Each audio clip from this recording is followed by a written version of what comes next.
Daily Bible word தமிழுக்கு அன்புடன் வரவேற்கிறோம். இன்று ஜூலை 26, 2025. அறுவடை வரை இரண்டையும் வளரவிடுங்கள். மத்தேயு எழுதிய தூய நற்செய்தியிலிருந்து வாசகம் அதிகாரம் 13. இறை வார்த்தைகள் 24 முதல் 30 வரை. அக்காலத்தில் இயேசு எடுத்துரைத்த வேறு ஓர் உவமை விண்ணரசை பின்வரும் நிகழ்ச்சிக்கு ஒப்பிடலாம். ஒருவர் தம் வயலில் நல்ல விதைகளை விதைத்தார். அவருடைய ஆள்கள் தூங்கும்போது அவருடைய பகைவன் வந்து கோதுமைகளுக்கு இடையே களைகளை விதைத்துவிட்டு போய்விட்டான். பயிர் வளர்ந்து கதிர் விட்ட போது களைகளும் காணப்பட்டன. நிலக்கிழாருடைய பணியாளர்கள் அவரிடம் வந்து, ஐயா, நீர் உமது வயலில் நல்ல விதைகளை அல்லவா விதைத்தீர்? அதில் களைகள் காணப்படுவது எப்படி என்று கேட்டார்கள். அதற்கு அவர், இது பகைவனுடைய வேலை என்றார். உடனே பணியாளர்கள் அவரிடம், நாங்கள் போய் அவற்றை பறித்து கொண்டு வரலாமா? விருப்பம் என்ன என்று கேட்டார்கள்.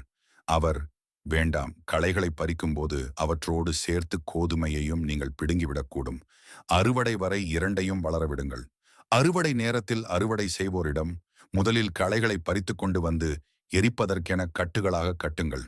கோதுமையையோ என் களஞ்சியத்தில் சேர்த்து வையுங்கள் என்று கூறுவேன் என்றார். இது ஆண்டவரின் அருள்வாக்கு. இறைவா, உமக்கு நன்றி.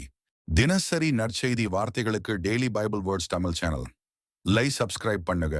இந்த வீடியோவை லைக் செய்யவும், ஆமேன் என்ற வார்த்தையை பதிவு செய்யவும் மற்றும் உங்கள் நண்பர்கள் மற்றும் குடும்பத்தினருடன் பகிர்ந்து கொள்ளுங்கள். கடவுள் உங்களை ஆசீர்வதிப்பாராக. ஆமேன்.